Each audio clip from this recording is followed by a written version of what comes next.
안녕하세요 여러분. 5월 마지막 주일 29일 주일 예배 우리 고대 안암병교회에서 드리도록 하겠습니다. 먼저 찬송가로 하나님 앞에 나가겠습니다. 36장 찬송하시겠습니다.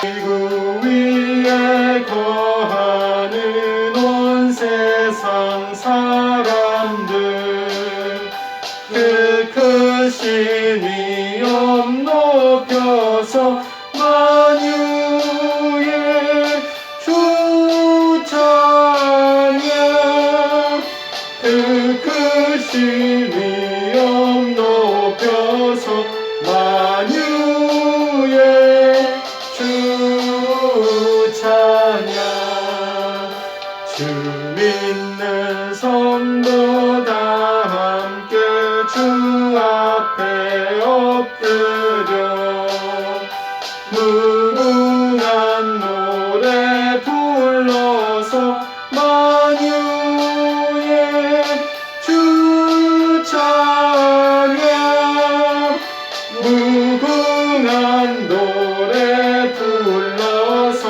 만유의 주 찬양 아멘. 우리 다같이 사도신경을 고백하시겠습니다.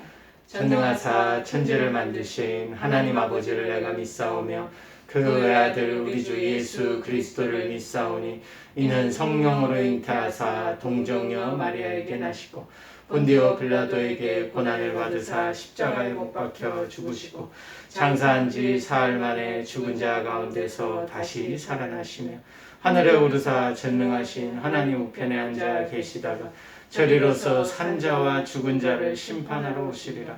성령을 믿사오며 거룩한 공예와 성도가 서로 교통하는 것과 죄를 사하여 주시는 것과 몸이 다시 사는 것과 영원히 사는 것을 믿사옵나이다. 아멘. 오늘 하나님께서 저희들에게 주시는 말씀은 열왕기상 16장 30절에서 33절 말씀 보시겠습니다.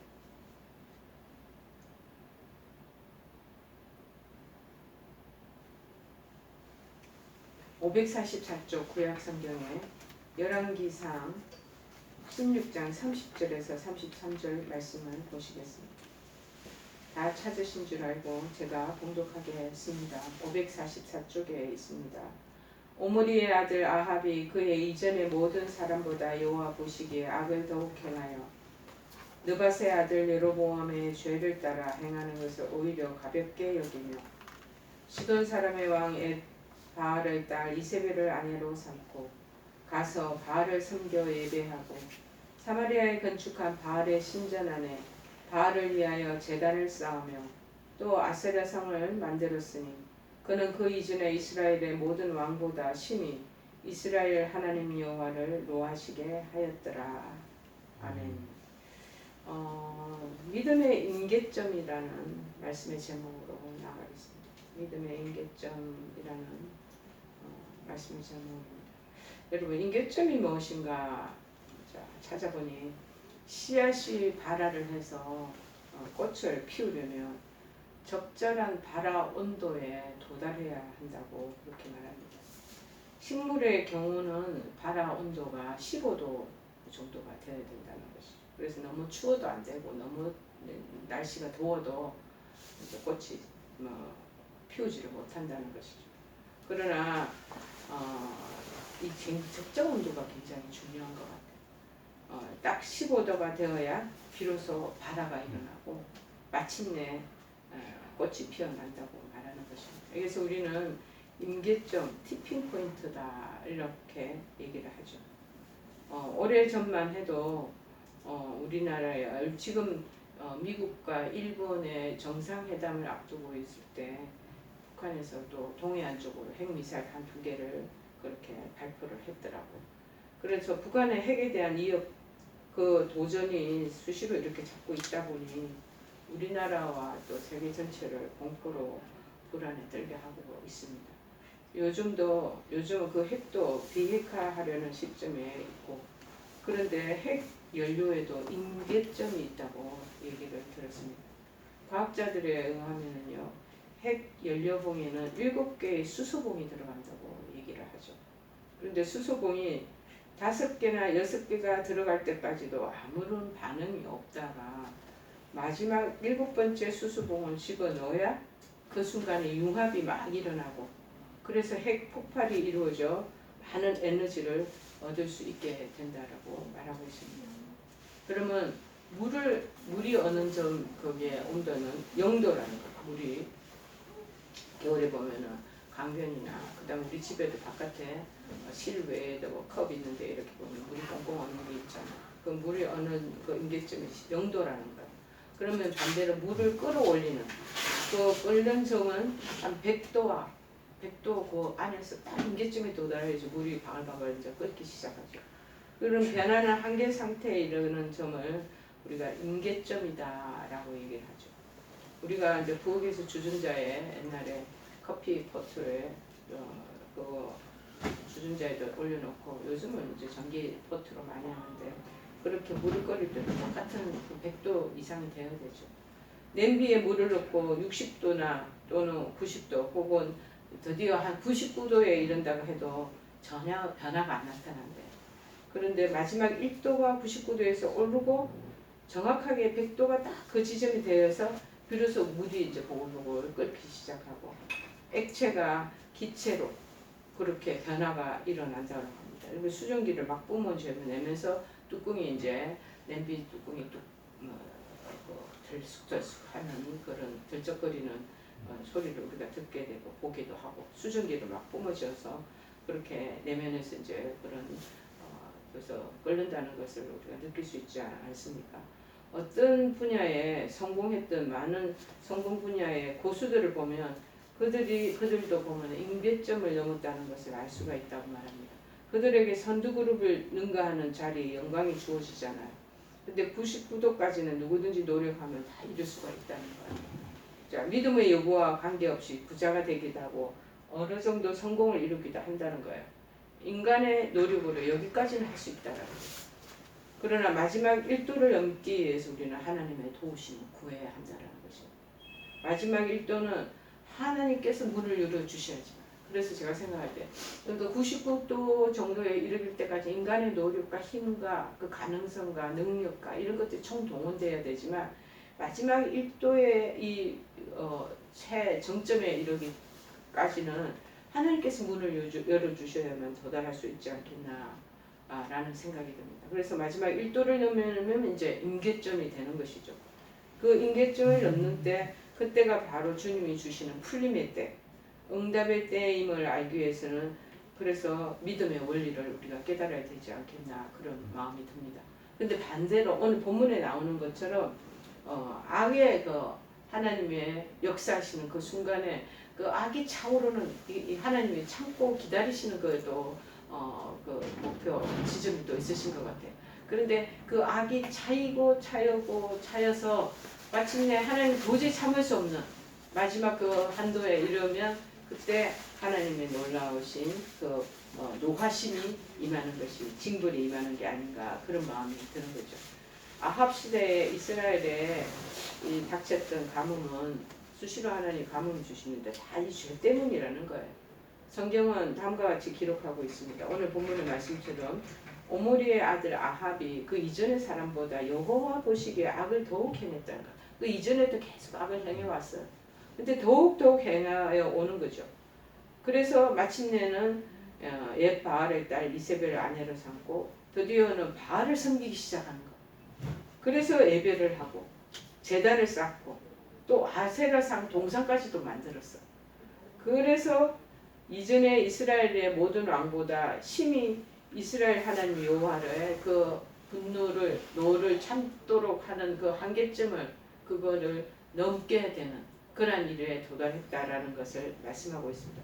당시 우리 이스라엘은 우상 숭배가 제가 굉장히 아주 극심한 때였던 것 같습니다. 아합이 섬겼던 이 바알은 농경사회에서 풍요를 상징하는 우상이라는 것이죠. 바알이 풍요의 신이 된 것은 비를 주관하는 신이라는 가난한 사람들의 토착적인 토착민들의 그 믿음 때문이라는 거예요. 바알신을 잘 섬겨야지 농사짓는 곡물에 많은 비를 주시고 흡족한 그 해와 은혜를 주셔서 농사가 잘 된다라는 그들의 전통적인 그런 관습과 그 풍습이 있었던 것 같습니다. 문제는 아합을 비롯한 이스라엘 백성 역시 그들 토착민의 그 신앙을 갖도록 그냥 내버려두고 본인들은 여호와 신앙의 그 자세로 가야 되는데 이 가나안 땅에 정착하자마자 점점점 이스라엘 백성들이 그 가나안 문화에 동화되기 시작했다는 것이죠. 그까지는 괜찮아. 근데 그들이 섬기는 이 신들, 이방 신들을 또 받아들이며 심지어는 그 꽃에 산당을 세우고 제사를 드리고 그리고 마침내는 정말 아세라 상까지 만들고 그러다 보니 하나님의 이제 참고 참는 그 임계점이 다다른 거예요. 마지막 완전 그 정점에 이르르시게 된 거죠. 그래서 이스라엘도 가만히 오래 살다 보니 바알 신을 잘 섬기는 곳에서는 하나님이 풍요로운 비를 주셔서 여기 농사가 대풍이 이루어지겠다라는 그런 기대감이 아주 살다 보면은 그 동료가 되어서 난무한 것이죠. 그래서 비가 오실 것이라고 그렇게 당연히 믿게 된 것입니다. 하나님께서는 마침내 아합과 이스라엘의 바알 숭배에 노하셨습니다. 그 임계점을 넘어버리신 거죠. 그리고 그 결과로 이스라엘의 극심한 가뭄이 시작되었습니다. 비를 주관하고 천지를 주관하는 능력은 바알에게 있는 것이 아니고 천지 모든 우주 만물을 지으신 하나님께 있다는 사실을 알려주시기 위해서 니네들 극심한 이 어려움을 한번 겪어봐라 하고 주셨다는 것이죠. 그래서 열왕기상 17장 1절에 보면 이렇게 기록되어 있습니다. 길르앗에 우하는 자 중에 디셉 사람 엘리야가 아합에게 말하되 내가 섬기는 이스라엘의 하나님 여호와께서 살아계심을 두고 맹세하노니 내 말이 없으면 수년 동안 비도 이슬도 있지 아니하리라 하니 이렇게 나와 있습니다. 하나님의 말씀이 있어야만 비가 올 수 있다는 것입니다. 하나님의 은혜가 있어야만 구원받을 수 있다는 것입니다. 답은 우리에게 있는 것이 아닙니다. 우리가 99% 애를 쓰고 노력하고 그렇게 할지라도 오직 마지막 최고의 그 임계점에 도달할 수 있는 은혜는 1도가 올라가는 그 마지막 정점에 이르기는 오직 하나님께서만 그것을 하셔야 된다는 것입니다. 우리에게 답이 있다면 이 땅에 하나님께서 예수 그리스도를 보내지 않으셨을 것입니다. 예수 그리스도께서 올 필요가 없으신 거죠. 우리의 노력으로 우리가 가지고 있는 자원으로 우리가 가지고 있는 어떤 여러 가지 형태로 모든 것이 이루어진다면 굳이 예수 그리스도를 왜 이 땅에 보내셨겠습니까?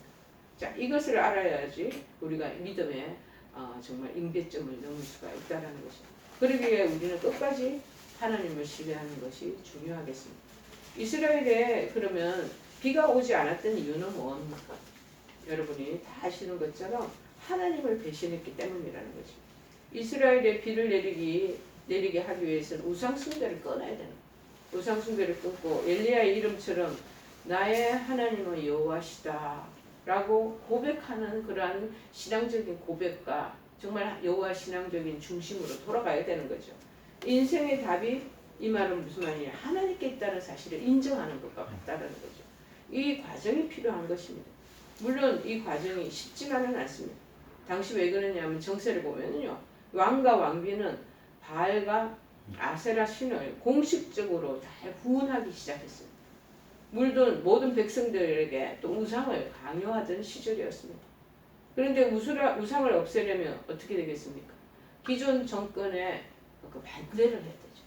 거부를 해야 되고 저항을 해야 되는 그러한 아주 일촉즉발의 위기 상황에 도달하기 때문에 쉽게 사람들이 생명과 목숨을 걸고 뛰어들지를 않는 것이죠.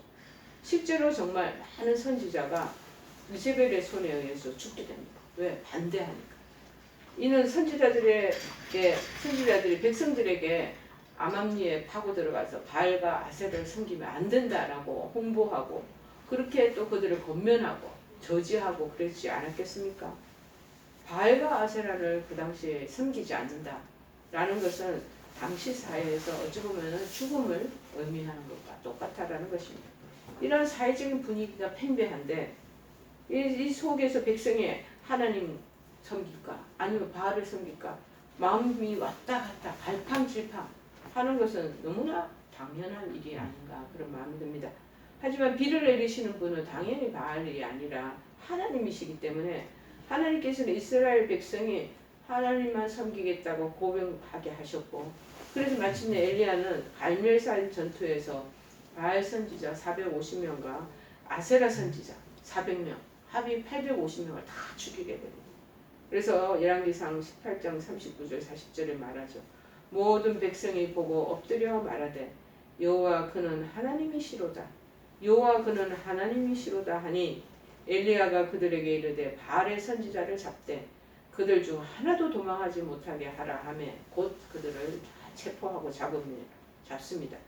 그리고 엘리야가 그들을 기손 시내로 내려다가 거기서 다 몰살시켜 버리게 되는 상황이 적혀 있습니다. 하나님을 잊어버리게 됩니다.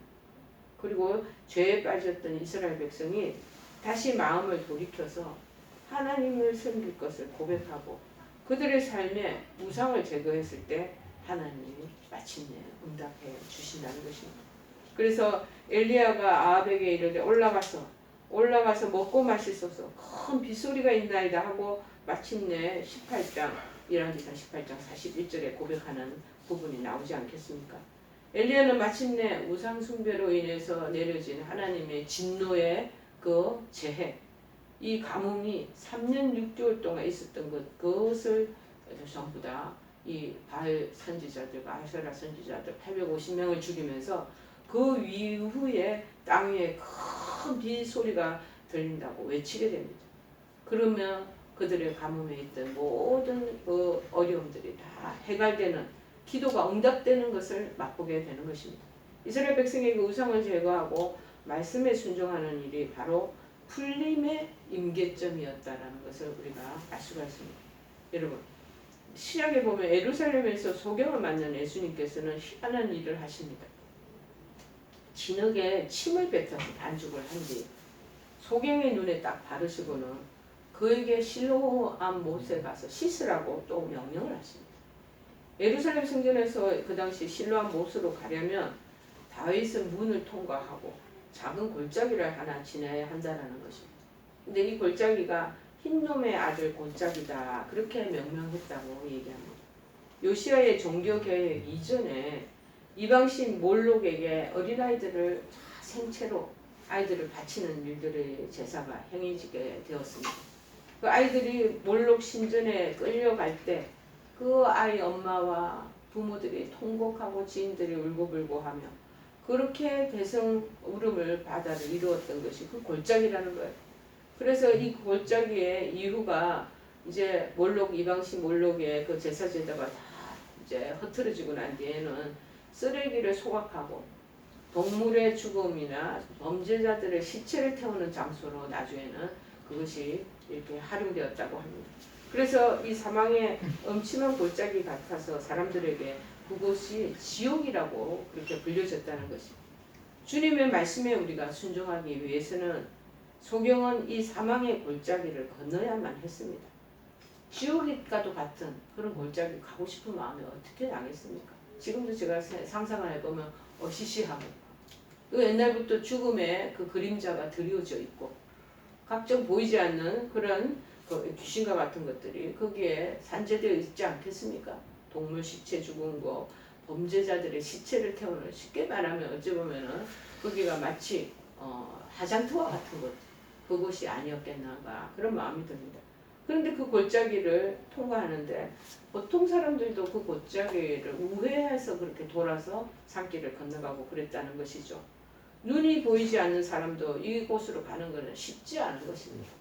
현실적으로 앞을 보지 못하는 그 소경이 골짜기를 지나간다는 것은 뭐 거기가 그냥 얼마나 폐허처럼 숲도 막 그냥 그 우렁차게 그렇게 범람하지도 않고 그 다음에 그 뭔가 모르게 어시시한 분위기가 거기에 막 있고 가시덤불 넘치어나고 사람들이 왕래하지 않은 곳들인지라 참 뭐가 그 안에 도사리고 있는 건지도 모르는 그런 곳인데 이 골짜기를 이 소경이 지나는 것은 얼마나 참 어렵겠습니까?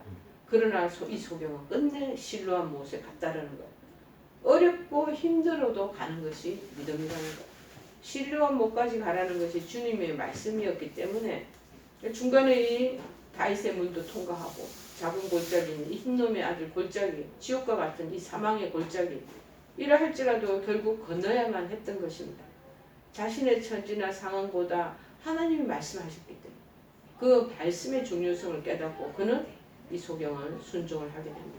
그리고 결국 믿음의 순종은 결국 이 소경의 눈을 띄우게 되는 그런 놀라운 기적이 나타나게 됩니다. 그래서 믿음의 순종이야말로 하나님의 이 풀림을 체험토록 하는 그런 임계점이 된다라고 말하고 있다는 것입니다. 그 다음 우리가 또 알아야 되는 것은 믿음의 임계점을 지나기 위해서는 포기하지 않는 기도가 있어야 된다는 것입니다. 하나님을 믿고 말씀에 순종한다고 해서 우리가 드린 모든 기도가 응답되지는 않습니다. 정말 믿음이 있어 보이는 사람도 모든 기도를 응답받지 못합니다. 제가 저희들이 2주에 한 번씩 저희들 점심시간에 내일 저희들 모레 목요일날 보면은 저희들 교수님들하고 간호사 선생님들 모여서 중보기도 모임이 있습니다. 그 중보기도가 많이 올라오죠. 각종 자기 가족들에 대한 거, 그리고 자기 지금 직장에서 관련된 거, 뭐 연구비를 조달받아야 되고, 그 다음에 간호 등급을 올려야 되고, 뭐 이렇게 그 다음에 지금 자식 집에서 일어나는 이런 문제가 해결되어야 되고 하는 것들이 막 여러 가지 산발적으로 다양한 기도 제목이 올라와 있습니다. 자, 그런 기도 제목을 올렸는데 저도 같이 중보기도에 동참을 하죠.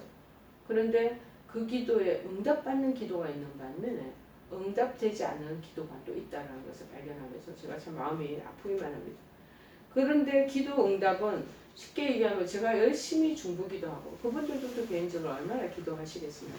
그러면 정말 우리가 믿음 안에서 순복하면서 사는 그 행위를 보시고 그 믿음을 보시고 하나님이 응답을 해줘야 되시지 않겠습니까? 그런데 어떨 때는 그렇게 되지 못하는 경우가 있으면 이 하나님의 이 응답의 타이밍이 좀 늦추어지는 때가 있구나 그런 것을 느끼게 돼요. 어떨 땐 빨리빨리 응답해 주시는. 그럼 우리가 그 응답하시는 그분들이 발표하면 우리는 할렐루야 너무 감사하다고 하나님께 영광을 돌린다고 우리가 그렇게 서로서로 용기를 북돋고 그렇게 하거든요. 근데 응답되지 않은 기도 그 부분을 굉장히 우리가 끈질기게 인내하면서 기도를 해드리고 있는 거죠. 근데 응답은 반드시 하나님을 위해서 이루어진다는 것이죠. 그렇다면 응답받지 못한 이런 사람들 어떻게 해야 되나? 우리는 이 엘리야의 기도를 통해서 우리에게 답을 주고 있는 듯이 보입니다. 하나님의 말씀에 순종하여서 모든 우상을 제거한 이 엘리야가 기도하기 시작하죠. 자, 정말 간절하게 기도하는 모습이 나옵니다. 그러나 비가 내릴 기미는 여전히 보이지 않는 거죠. 무려 6번이나 그의 얼굴을 무릎 사이에 넣고 간절하게 기도를 했지만 그때마다 눈앞에 펼쳐진 상황은 비구름 한 점 보이지 않는 맑은 그런 하늘밖에 보이지 않는 거예요. 그럴 때 이제 우리가 스스로 낙망할 때가 굉장히 많습니다. 하나님 내 기도 안 들으시는구나.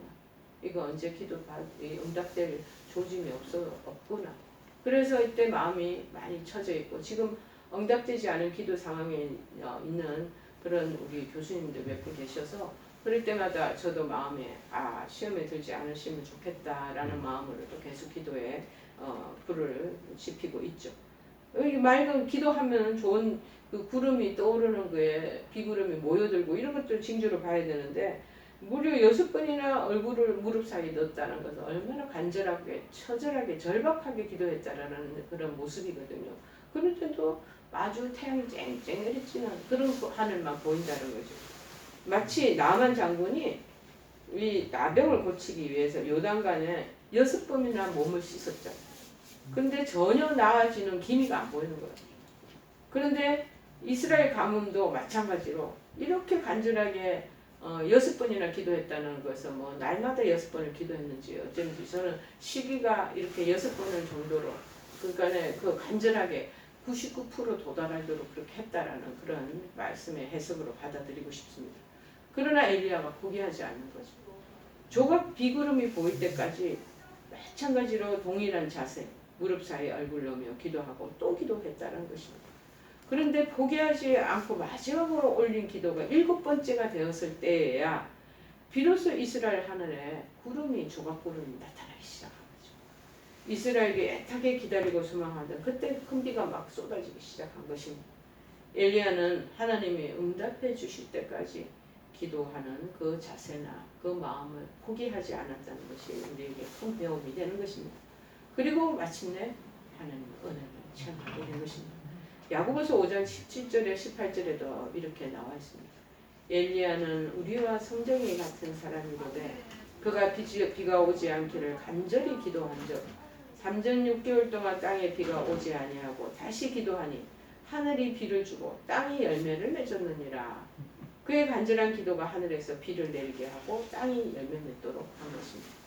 이렇게 포기하지 않고 기도하는 사람, 그리고 믿음의 임계점, 이 사람들은 반드시 넘게 된다는 것을 우리에게 도전하고 있습니다. 반드시 응답해 주실 하나님을 우리가 믿기를 바랍니다. 능력으로는 도저히 풀어낼 수 없는 그 방법에 없는 상황에서 눈을 들어 하나님의 은혜를 강구해야 된다는 것입니다. 하나님께만 답이 있습니다. 우리가 아무리 날고 뛰어도요, 우리의 임계점은 저 100% 하나님의 그 문을 여는 데까지 도달하는 곳까지만 하지, 그 실제적인 그 작동은 하나님이 하시는 거예요. 그 답이 그분이 우리 하나님의 손을 딱 붙잡고 계시다. 그래서 그분만 신뢰하며 기도할 때 믿음이 실제가 되는 그런 역사를 경험하게 될 것입니다. 그 다음에 성경은 분명하게 선포합니다. 뭐냐? 믿음의 기도는 병든 자를 구원하리니 주께서 그를 일으키시리라. 혹시 죄를 범하였을지라도 사하심을 받으리라. 야고보서 5장 15절에 하나님을 믿고 기도하면 반드시 응답받는다라는 그런 마음을 얘기하고 있습니다. 영어로 말하니까 when man works, man works. When man prays, God works. 사람들이 기도할 때 하나님으로 일하신다라는 그 말씀을 NIV 성경에는 얘기하고 있습니다. 사람이 일하는 것에서만 끝나지만 기도를 하면은요, 하나님께서 일하신다는 의미를 이 영어 성경에서 보여주고 있는 거죠. 우리가 기도할 때 하나님께서 우리의 일을 담당해 주신다는 것이죠. 믿음으로 기도하면 하나님께서 응답해 주심을 믿습니다. 그래서 시편 81편 7절 10절에는 말씀하시기를 네가 고난 중에 부르짖으매 내가 너를 건졌고 우레소리의 은밀한 곳에서 내게 응답하며 무리바 물가에서 너를 시험하였도다. 내 백성이여 들어라. 내가 내게 증언하리라. 이스라엘이여 내게 듣기를 원하노라. 너희 중에 다른 신을 두지 말며 이방 신에게 절하지 말지어다. 나는 너를 애굽 땅에서 인도하여 낸 여호와 내 하나님이니 내 입을 크게 열라. 내가 채우리라 하였으나. 그렇게 말합니다. 여러분, 우리 인생에는요, 모든 일이 공평하게만 펼쳐지면 얼마나 좋겠습니까? 그런데 공평하지 않고 너무나 억울한, 그리고 잘못된 일들이 전부 가득한 그런 인생의 여정입니다. 온몸에 어떨 때는 오물을 뒤집어 쓴 듯한 모멸감을 느끼는 순간도 맞닥뜨리게 됩니다. 정말 측근이라고 믿었던 사람이 우리를 궁지로 몰아넣을 때도 있다는 것입니다. 살면서 당하지 말아야 할 일, 원하지 않았던 막 가슴 아픈 일들을 당하면서 살아가는 것이 우리의 인생이라는 것입니다. 주님은 우리의 이러한 일 때문에 친히 징계를 받으셨습니다. 우리의 질병을 담당하시려고 예수 그리스도께서 책찍에 맞으셨습니다. 우리가 받을 징계를 예수님께서 십자가에서 대신 받으셨다는 소리죠. 그래서 우리는 누구든지 예수 그리스도를 믿기만 하면 구원을 받게 되어 있다라고 말씀하고 있습니다. 예수님께서는요, 그 모든 매여 있는 것을 풀어지는 권세를 가지셨고, 그리고 생명의 성령의 법을 주셨다는 것입니다. 그래서 이 묶여 있는 것들을 풀어보지도 못하고 묶여인 차로 사단의 사망 권세에 묶여 있는 것은 너무나 억울하고 그것은 가슴 아픈 일이 아닐 수가 없는 것입니다. 이미 예수님께서는 패배한 사단의 발톱과 어금니를 여전히 무서워하며 묶여있는 그러한 백성들을 보면서 이 부분에 대해서 굉장히 애통해 하시는 것입니다. 허울뿐인 보기만 그럴싸한 그 사망의 거짓된 권세에 묶인 현실에 대한 것에 그 거룩한 분노가 있어야 한다는 것입니다. 그래서 본래 우리가 하나님 형상으로 만들어졌잖아요. 원래 우리가 가지고 있는 우리의 것을 찾아야 하는 것입니다. 그래서 이를 위해서 기도해야 되고 믿음의 사람들이 거룩한 분노를 품고 끝까지 기도로 도와야 되지 않겠습니까? 여러분, 영적인 사람들은 기도를 하게 되어 있습니다. 기도로 하나님을 붙잡으면 하나님께서 주신 풀림의 권세가 나타나게 되는 것입니다. 때문에 그들에게는 언제나 하나님의 권능과 은혜를 체험하게 되는 것이죠. 하나님은 우리의 기도를 늘 귀 기울여 들으시고 역사하시는 분이라는 것을 우리가 믿음 속에 확신하시기 바랍니다. 중동의 새로운 강자의 이스라엘의 바벨론의 포로로 잡혀간 다니엘은 왕 외에는 아무에게도 무슨 일이든 구하지 말라는 조서에 이 의인이 찍힌 것을 알고도 기도를 하는 거예요. 남의 땅에 지금 포로로 잡혀갔어. 포로로 잡혀가서 그 나라가 정책을 펼치고 그 나라가 어령을 내리는 것을 순종해야 되는데 알고도 기도하지 말라는 것들을 내세운 그런 어떤 공인된 그 부분에 대한 임금님의 명령이 떨어졌음에도 불구하고 끝끝내 자기의 방향을 가지고 하나님께 기도하는 모습이 보이지 않습니까? 자신의 유다 처지, 나라의 유다 처지에 애통해하며 매일 3번씩 예루살렘에 향해서 창문을 열고 기도했다라는 것을 우리 바벨론서를 통해서 알고 있습니다. 그래서 마침내 이를 미워하는 대적자들의 모함을 받게 되고 정죄의 올무에 매이게 되고 다니엘은 마침내 사자굴에 들어가는 신세가 되었지만 하나님이 이 믿음을 보시고 마침내 도우심으로 머리카락 하나 다치지 않고 사자굴에서 빠져나오는 기적을 체험하게 됐습니다. 그런데 오히려 다니엘을 대적하던 자들이 똑같이 사자굴에 들어가 죽고 만 것을 보게 됩니다. 늘 하나님을 찬양했던 다윗은 어떻게 되었을까요? 우리분이 다 알듯이 정말 마침내는 풀려나는 그런 놀라운 하나님의 임계점을 경험하게 되지 않겠습니까? 골리앗이 하나님과 이스라엘 모욕했을 때 아무도 그 앞에 나서지 못했습니다. 무려 40일간 이스라엘 진영은 골리앗에 의해서 유린당했던 적이 있습니다. 이 용사 골리앗에 대항할 능력이 할 사람이 너무나 거대한 이 장군 용사 앞에 설 사람이 없었습니다. 그러나 다윗은 모든 전쟁에 하나님께 속했다는 것을 먼저 큰 그림을 머릿속에 넣는 거예요. 그것을 믿고 만군의 여호와 이름으로 나아갔더니 마침내 물맷돌 5개로 골리앗을 쓰러뜨리게 되는 하나님의 그 기도에 응답하셔서 마지막으로 그 마치 무너지게 만드는 놀라운 그 임계점에 도달하게 된 것입니다. 결국엔 문제와 질고가 풀리는 임계점에 이르게 하는 것은 믿음의 기도라는 것입니다. 누가복음 4장 8절, 18절, 19절에도 말합니다. 주의 성령이 내게 임하셨으니 가난한 자에게 복음을 전하게 하시려고 내게 기름을 부으시고 나를 보내사 포로된 자에게 자유를 눈문 자에게 다시 보게 함을 전파하며 눌린 자를 자유롭게 하고 주의 은혜의 해를 전파하게 하려 하심이라 하였더라. 그렇게 말하고 있습니다. 여러분, 믿음으로 기도하는 자에게 주님은 은혜의 해를 선포하시고 놀라운 하나님의 풀림, 매여있던 것을 풀리게 하는 그런 임계점에 다다르게 하는 그 놀라운 은혜를 우리에게 부어주시리라 믿습니다. 오늘도 질병에서 사토하시는 여러분, 하나님 주시는 이 놀라운 은혜가 있음을 기억하시고 절대 낭망하지 마시고 믿음으로, 기도로, 순종함으로 나아가며 마침내 그 역사를 경험하시게 되는 놀라운 은혜가 여러분에게 임하게 되기를 간절히 기도합니다. 찬송가 우리 197장 찬양하시겠습니다.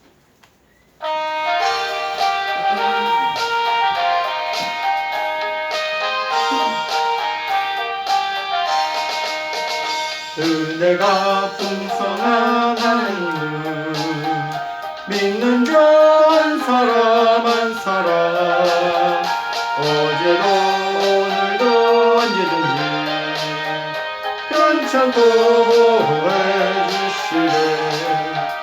주여 성령의 은사들을 오늘도 내려 주소서. 성령의 뜨거운 불길로서 오늘도 충만케 하소서. 정욕과 죄악에 물든 마음을 성령의 불길로 태우사 정결케 있게 하여 주옵소서. 주여 성령의 은사들을 오늘도 내려 주소서. 성령의 뜨거운 불길로서 오늘도 충만케 하소서. 희생의 제물로 돌아가신 어린 양 우리 주 예수여, 구속의 은혜를 내리시사 오늘도 구원해 주소서. 주여 성령의 은사들을 오늘도 내려 주소서. 성령의 뜨거운 불길로서 오늘도 충만케 하소서. 주님의 깊으신 은혜만을 세상에 널리 전하리니 하늘의 능력과 권세로서 오늘도 입혀주옵소서. 주여 성령의 은사들을 오늘도 내려 주소서. 성령의 뜨거운 불길로서 오늘도 충만케 하소서.